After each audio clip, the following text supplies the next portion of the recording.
नमस्कार बच्चों। तो आज एक और टॉपिक वैद्युत फ्लक्स पर चर्चा करेंगे। तो चलिए देखते हैं वैद्युत फ्लक्स क्या होता है। तो डिफिनेशन लिख रखा है कि वैद्युत क्षेत्र में स्थित पृष्ठ से लंबवत निकलने वाली बल रेखाओं की संख्या को वैद्युत फ्लक्स कहते हैं। इसे फाई ई से प्रदर्शित करते हैं। तो पहले हम क्या करेंगे, एक वैद्युत क्षेत्र में एक पृष्ठ ले लेते हैं। वैद्युत क्षेत्र में एक हमने पृष्ठ ले लिया, ये।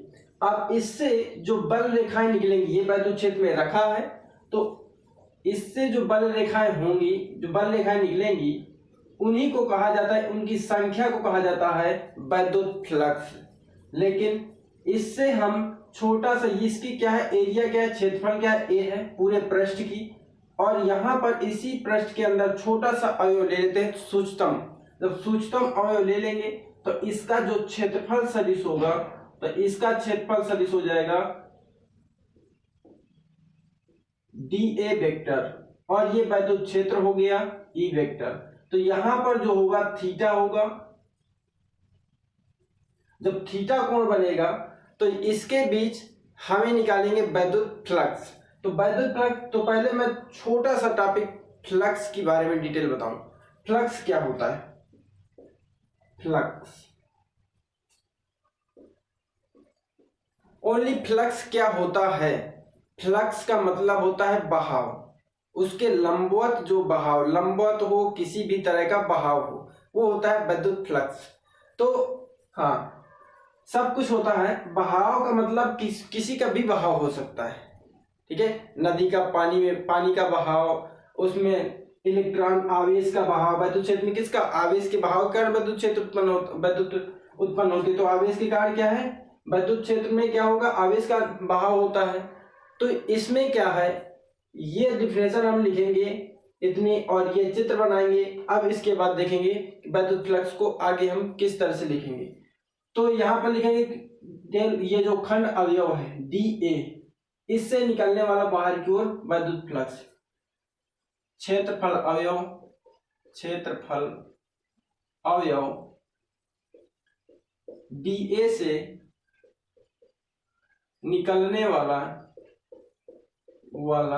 फ्लक्स। देखो, अगर ये छोटे वाले से निकलेगा तो छोटा सा फ्लक्स, तो इसके साथ जो वैद्युत फ्लक्स होगा तो छोटा ही होगा, यानी डी फाई ई, सूक्ष्मतम निकलेगा। ई बराबर डी ए वेक्टर और ई ए वेक्टर, यानी ई वेक्टर और डी ए वेक्टर, ये हो जाएगा। यहां पर डॉट प्रोडक्ट है, इस तो डॉट प्रोडक्ट का फार्मूला तुम्हें पता है, क्लास 11th में पढ़ा है। डी फाई ई बराबर E vector E D A cos theta. नहीं पढ़ा है तो ए वेक्टर डॉट बी वेक्टर बराबर होता है ए बी कॉस थीटा। इस फार्मूले से यहां पर ये हो गया। इसके बाद ये हमारा इस छोटे से क्षेत्रफल से बाहर की ओर निकला वैद्युत फ्लक्स है, लेकिन हमको निकालना है पूरे पृष्ठ से कितना वैद्युत फ्लक्स निकलेगा। तो यहां पर लिखेंगे संपूर्ण पृष्ठ से निकलने वाला फ्लक्स, निकलने वाला फ्लक्स। तो संपूर्ण पृष्ठ से जो निकलेगा, इसका कर देंगे समाकलन। डी फाई ई बराबर E vector D A cos theta. यहां पर जो ई है तो ई कांस्टेंट है, और ये डी फाई ई का हो जाएगा फाई ई, और ये हो जाएगा E D A cos theta. ये हो जाएगा फाई ई, डी ए का हो जाएगा डी ए, तो ई ए कॉस थीटा। इतना निकल के आएगा। लेकिन अब इसके बाद जो थीटा है, थीटा की कई स्थितियां होंगी। यहां पर जो क्षेत्रफल सदिश होता है, क्षेत्रफल सदिश होता है कि उसके जो यहाँ पर ये वाले होते हैं, ये क्षेत्रफल सदिश जो होता है, तो वैद्युत क्षेत्र के हमेशा लंबवत होता है, पृष्ठ के हमेशा लंबवत होता है। जैसे ये है, हथेली है, इसके हमेशा लंबवत होगा, और लंबवत होने पर पृष्ठ के लंबवत ये ऐसे पड़ जाएगा। तो उसका जो लंबवत होगा तो थीटा बराबर क्या होगा, 90 अंश होना चाहिए। लेकिन यहाँ पर जो लंबवत होगा, इसके लंबवत जैसे इस तरह निकालोगे तो वैद्युत क्षेत्र की क्या हो जाएगा, समांतर हो जाएगा, यानी थीटा बराबर क्या काम करेगा, 0 अंश। थीटा बराबर काम करेगा लंबवत के लिए 0 अंश। तो यहाँ लिखोगे यदि थीटा बराबर 0 तो फाई ई बराबर ई ए cos 0। cos 0 का मान होता है 1, तो फाई ई बराबर हो गया ई ए। अब हम बात करेंगे इसके मात्रक और डायमेंशन बीमा की।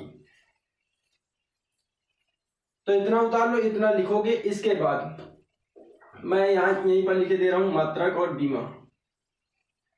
तो मात्रक,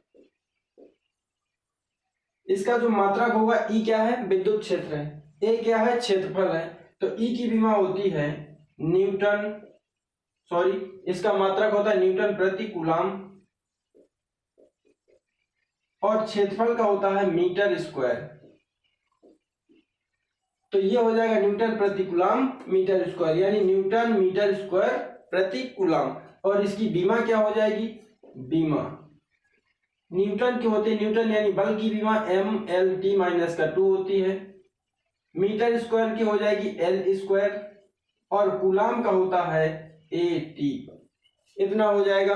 अब यहां पर m, नीचे m नहीं है तो m एक ठो हो जाएगा, L दो ठो है, यहां पर L एक ठो है, तो 2 और 1 कितना हो जाएगा, L की पावर 3 हो जाएगा।